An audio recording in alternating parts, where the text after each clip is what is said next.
अस्सलाम वालेकुम। अस्सलाम वालेकुम फ्रेंड्स, मेरा नाम है शहूर और आप देख रहे हैं कैड मास्टर की इस ट्यूटोरियल में खुशामदीद कहता हूँ। और आज के इस लेसन में हमने पढ़ना है हैच के बारे में। हैच क्या होता है? हैच कमांड बहुत ही अच्छी कमांड है और इस कमांड को बहुत यूज़फुल कमांड है। इस कमांड को कैसे अप्लाई करना है? असल में हैच कहते हैं कलर करने को, किसी भी ऑब्जेक्ट के अंदर रंग भरना या किसी ख़ास किस्म का डिज़ाइन डाल देना। किस तरह भला? फॉर एग्ज़ाम्पल हम यहाँ पे टाइप करते हैं REC इन रेक्टेंगल और हमने एक रेक्टेंगल ड्रा किया और एक सर्कल ड्रा करते हैं। इसी तरह हम यहाँ पर एक और ऑब्जेक्ट ड्रा करते हैं एलिमेंट लाइन, और लाइन की मदद से ये हमने एक क्लोज ऑब्जेक्ट ड्रा किया। ये 3 किस्म के ऑब्जेक्ट हैं। और इसके अलावा हम किसी ऑब्जेक्ट को कॉपी कमांड की मदद से 1-2 कॉपी और बना रहा हूँ और उसी के अंदर हम यहाँ पे बाउंड्री अप्लाई कर रहा हूँ मैं। फॉर एग्जांपल ये हमारे पास कुछ ज्योमेट्री बने हैं। इन ज्योमेट्रीज को, ये जो ज्योमेट्री बने हैं हमारे पास, इनके अंदर हमने हैच करना है। हैच की शॉर्ट कमांड H है और ये कमांड यहाँ पे पड़ी होती है। हैच कमांड क्लिक करेंगे हैच के ऊपर और अब आप देखें कि यहाँ पे आपका जो टैब है वो चेंज हो गया, न्यू टैब ओपन हो जाता है हैच क्रिएशन का। तो जब हम किसी भी ऑब्जेक्ट के अंदर क्रॉस हेयर को लाएंगे, पॉइंट करेंगे जस्ट, तो उसके अंदर कलर होता हुआ हमें नज़र आ रहा है। ठीक है, तो अगर हम किसी भी ऑब्जेक्ट के अंदर क्लिक करें सिंगल, तो उसके अंदर हैच अप्लाई हो जाता है और इंटर प्रेस करने पर ये हैच इसके अंदर फिक्स हो रहा है।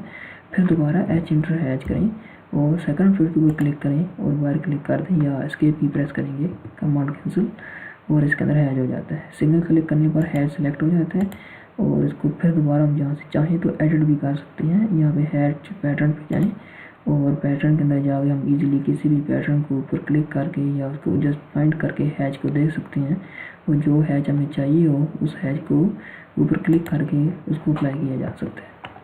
ये बहुत ही आसान तरीकाकार है हैच को अप्लाई करने का।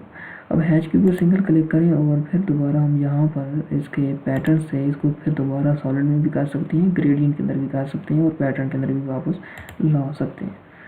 यहाँ पे इसका कलर आते हैं। हम चाहें तो हैच का कलर भी अपनी मर्ज़ी का रख सकते हैं, हम चाहें तो इसका बैकग्राउंड का कलर जो है वो भी चेंज कर सकते हैं और इसके अलावा हैच ट्रांसपेरेंसी भी है, हम हैच को यहाँ से ट्रांसपेरेंट भी कर सकते हैं।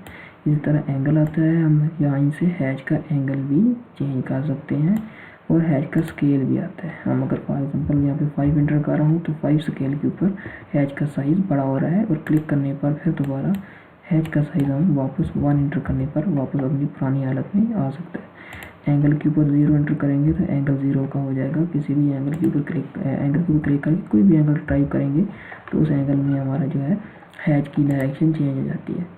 ये बहुत ही आसान तरीकाकार है हैच को अप्लाई करने का।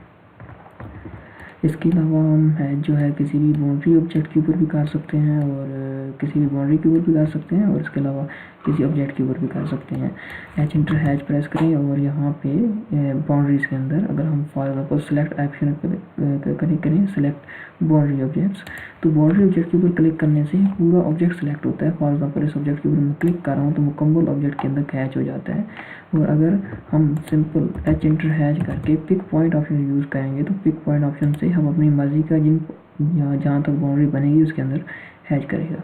तो क्लिक करेंगे हम तो सिंगल एक सिर्फ बाउंड्री के अंदर हैच हुआ है, मुकम्मल ऑब्जेक्ट के अंदर नहीं हुआ क्योंकि इसने पिक पॉइंट ऑप्शन यूज़ किया है। तो ये पिक पॉइंट ऑप्शन दरअसल इस किस्म के ऑब्जेक्ट के ऊपर यूज़ होता है जो लाइन की मदद से मिलकर बना हो।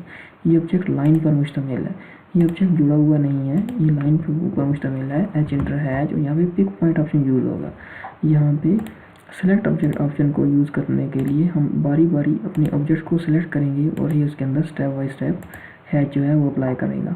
लेकिन अगर हम इसके अंदर पिक पॉइंट ऑप्शन यूज़ करें तो वो ज़्यादा इजी रहता है। इंटर हैच और क्लिक करें pick point option, click just point करें इसके अंदर और क्लिक कर दें, आपका हैच जो है वो अप्लाई हो जाता है। और इसी तरह हम सॉलिड ऑब्जेक्ट के ऊपर क्लिक करेंगे यहाँ पे सॉलिड हैच के ऊपर और सॉलिड का हैच भी अपनी मर्ज़ी का किसी भी हैच के अंदर चेंज कर सकते हैं। तो ग्रेडियंट ऑप्शन जो आता है वो नेक्स्ट कमांड हमारी हैच के आगे ग्रेडियंट के ऊपर क्लिक करें तो हम किसी भी ऑब्जेक्ट के अंदर ग्रेडियंट भी अप्लाई कर सकते हैं। सिंगल क्लिक करें इसके अंदर ये ग्रेडियंट अप्लाई हो जाता है। ग्रेडियंट कहते हैं 2 कलर्स को या 2 से ज़्यादा रंगों को।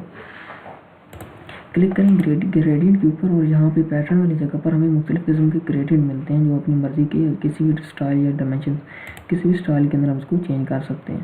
क्लिक करेंगे ग्रेडियंट के ऊपर, यहाँ पे अपनी मर्ज़ी के किसी भी कलर के ऊपर क्लिक करें और आपका ग्रेडियंट कलर चेंज हो जाता है।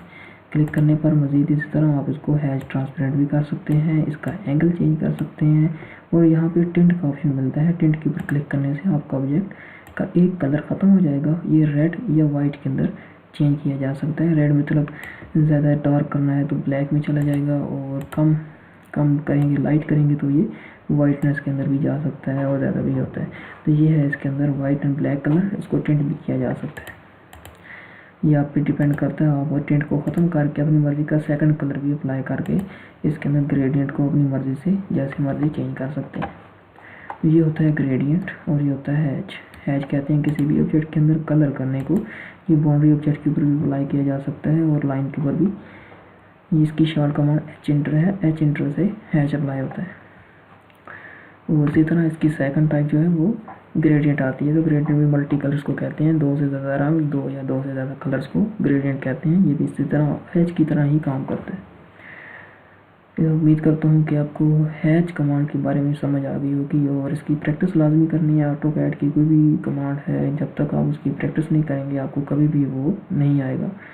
तो प्रैक्टिस करना बहुत ज़रूरी है, जितनी ज़्यादा प्रैक्टिस करेंगे इतना अच्छी तरह आपको ऑटोकैड की समझ आएगी। तो उम्मीद करता हूँ इसकी समझ आ गई होगी आपको। और नेक्स्ट लेसन में हम जो है बाउंड्री कमांड के बारे में पढ़ेंगे, बाउंड्री क्या होती है। तब तक के लिए मुझे इजाज़त दीजिए, अल्लाह हाफ़िज़।